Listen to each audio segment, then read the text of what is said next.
ദശരഥത്തിലെ കഥാപാത്രം, ആ കഥാപാത്രം ഉറപ്പായിട്ടും സാറിന്റെ പടങ്ങൾ പറയുമ്പോൾ നമ്മൾ എടുത്തു പറയേണ്ട, നേരത്തെ പറഞ്ഞ അതേ പ്രാധാന്യമുള്ള ഒരു കഥാപാത്രമാണ്. അതിനുശേഷം കുറേ നാളുകൾക്ക് ശേഷമാണ് എനിക്കൊന്ന് ഇരട്ടക്കുട്ടികളുടെ അച്ഛൻ എന്ന് പറയുന്ന സിനിമ വരുമ്പോൾ അതിലൊരു കുട്ടിയെ മേടിക്കുന്നത് മുരുകന്റെ കഥാപാത്രം തന്നെയാണ്. ഇത് രണ്ടും ഏതാണ്ട് ഒരേ മാനസിക വ്യാപാരം. സത്യൻ സാറിന്റെ പടമാണത്, ഇത് സാറിന്റെ പടമാണ്. പക്ഷെ ഒരേ സ്വഭാവമുള്ള കഥാപാത്രങ്ങളാണെങ്കിലും ഈ രണ്ട് കഥാപാത്രങ്ങളെയൊക്കെ ശരിക്കും രണ്ട് വ്യക്തികളായി തന്നെ അവതരിപ്പിക്കുന്നതിൽ വലിയ തോതിൽ വിജയം കണ്ടിട്ടുള്ള ഒരാൾ തന്നെയാണ് മുരളി സാർ.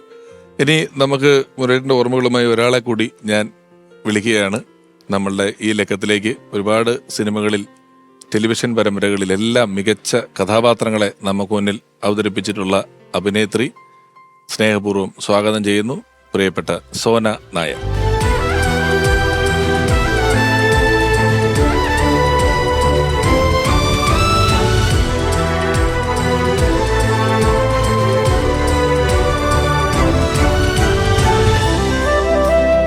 നമസ്കാരം.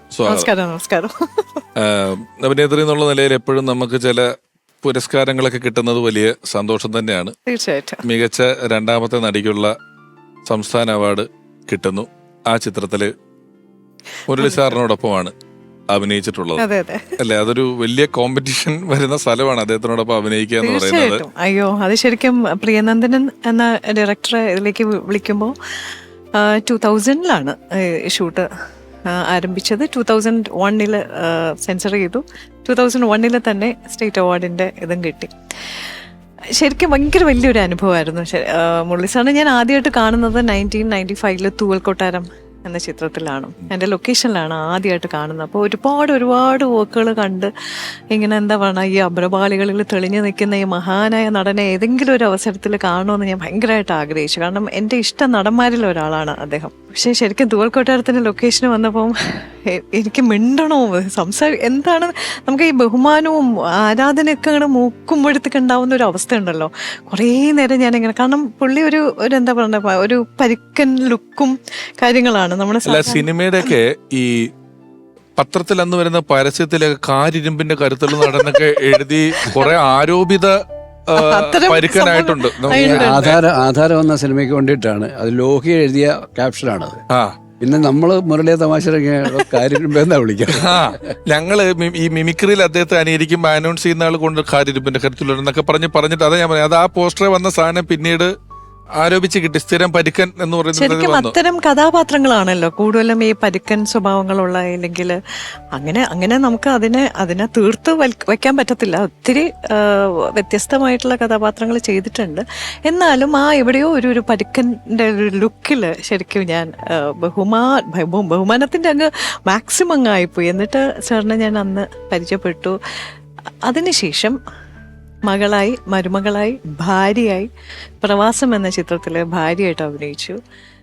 പിന്നെ നെയ്ത്തുകാരനിൽ ഒരിക്കലും മറക്കാൻ പറ്റാത്ത ഗീത എന്ന കഥാപാത്രം ശ്രീ പ്രിയനന്ദനൻ സമ്മാനിച്ചതിൻ്റെ പേരിൽ ഇദ്ദേഹത്തിനോട് ഉടനീളം ഒരു കഥാപാത്രം, എൻ്റെ അമ്മാവനായിട്ടാണ് അപ്പമേസ്ത്രി, EMS സാറിന്റെ ആരാധകൻ അപ്പമേസ്ത്രി ആയിട്ട് ഉള്ളൊരു കഥാപാത്രമാണ് അത്. അതൊരു വല്ലാത്തൊരു അനുഭവമായിരുന്നു ലൊക്കേഷനിൽ. കാരണം വളരെ ശരിക്കും പറഞ്ഞാൽ ഒരു പാവപ്പെട്ട പടമെന്ന് വേണമെങ്കിൽ പറയാം നെയ്ത്തുകാരൻ. അത്ര ഭയങ്കര ലിമിറ്റഡ് ബഡ്ജറ്റിൽ വർക്ക് ചെയ്തിട്ടുള്ളത്. പക്ഷെ അതിനകത്ത് നമുക്ക് 3 പേർക്കും ഭയങ്കരമായിട്ടുള്ള ഒരു റെക്കഗ്നേഷൻ കിട്ടി എന്നുള്ളതാണ്. ഏറ്റവും വളരെ പ്രയാസപ്പെട്ടാണ് പ്രിയൻ ആ ഒരു വർക്ക് ചെയ്തെടുത്തതും.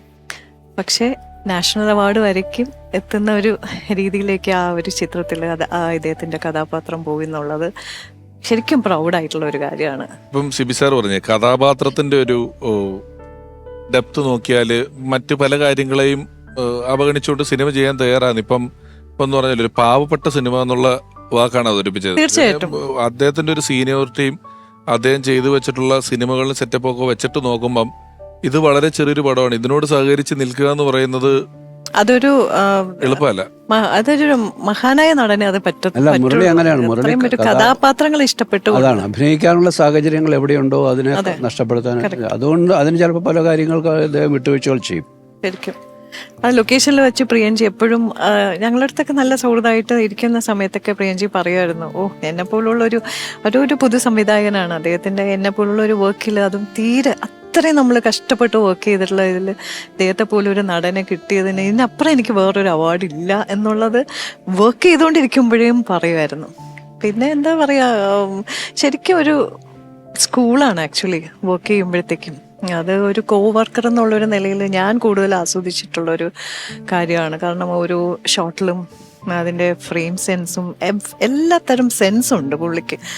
ക്യാമറയുടെ ആണെങ്കിലും ഫ്രെയിമിങ്ങിൻ്റെ ആണെങ്കിലും എല്ലാത്തിൻ്റെയും അത് ഒരു ഒരു നിറഞ്ഞ നടൻ. ഈ പരിക്കെന്ന് പറഞ്ഞല്ലോ, നമ്മളിപ്പോ പരിക്കൻ കഥാപാത്രം ശരിക്ക് വ്യക്തി ജീവിതത്തിൽ അങ്ങനെ ഒരു വൈശിഷ്ട്യം ഉണ്ടായിരുന്നു, എപ്പോഴെങ്കിലും അനുഭവപ്പെട്ടിട്ടുണ്ടോ? മുരളിയുടെ ഒരു മനസ്സെന്ന് പറയുന്നത് വളരെ ആർദ്രമാണ്.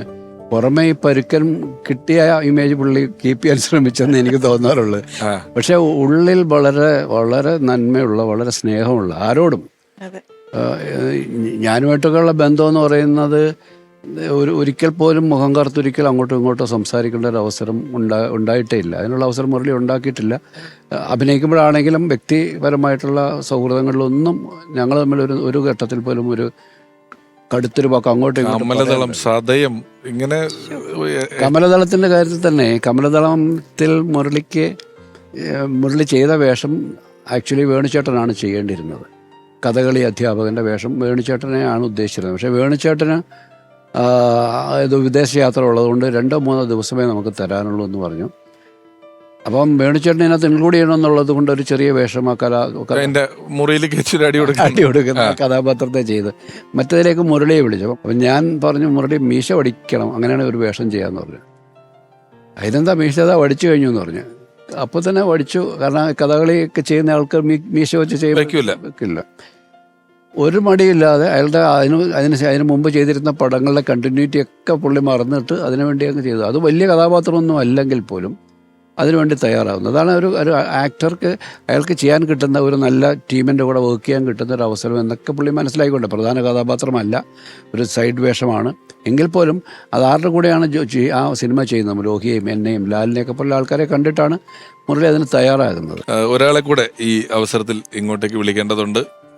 മുരളി എന്ന അതുല്യ നടനോട് വലിയ ചങ്ങാത്തം കാത്തു സൂക്ഷിച്ച ഒരാൾ, നിരവധി സിനിമകളിൽ അദ്ദേഹത്തോടൊപ്പം വർക്ക് ചെയ്തിട്ടുള്ള ഒരാൾ, മികച്ച തിരക്കഥാകൃത്ത്, സ്നേഹപൂർവ്വം ബഹുമാനപൂർവ്വം സ്വാഗതം ചെയ്യുന്നു പ്രിയപ്പെട്ട ചെറിയാൻ കൽപ്പകവാടി.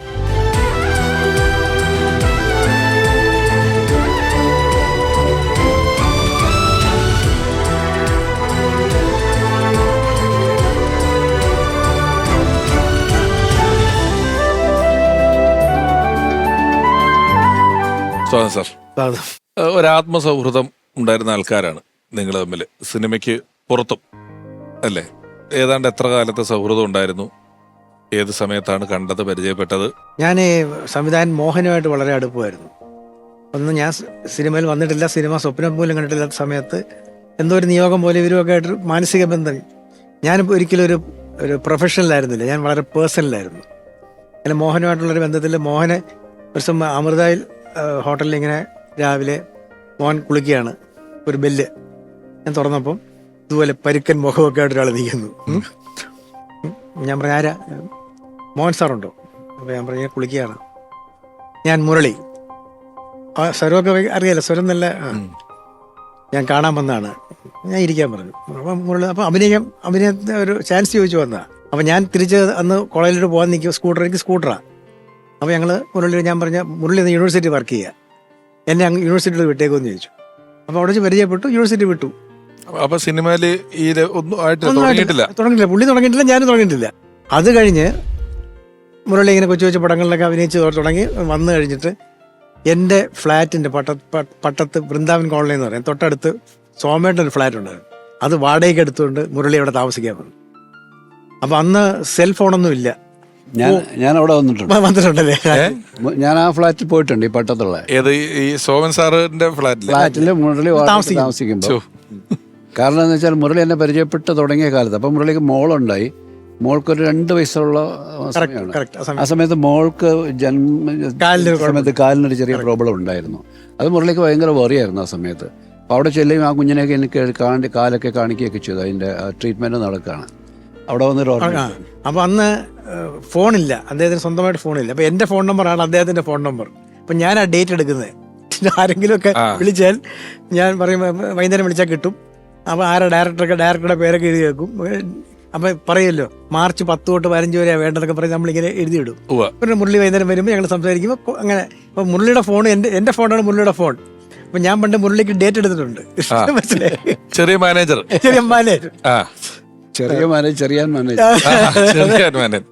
അപ്പം ഞാൻ ഒരിക്കലും വിചാരിക്കുന്നില്ലല്ലോ ഇദ്ദേഹത്തിന് വേണ്ടി നമ്മൾ തിരക്കഥ എഴുതുന്നോ അത് നമ്മൾ ചിന്തിച്ചിട്ട് പോലുമില്ല. ആൻഡ് ഇറ്റ് സോ ഹാപ്പൻ ഞാൻ സിനിമയിലേക്ക് വന്നു. ആദ്യത്തെ സിനിമ വേണുചേട്ടനോട് അറിയാമല്ലോ, കഥയൊക്കെ അറിയാമല്ലോ.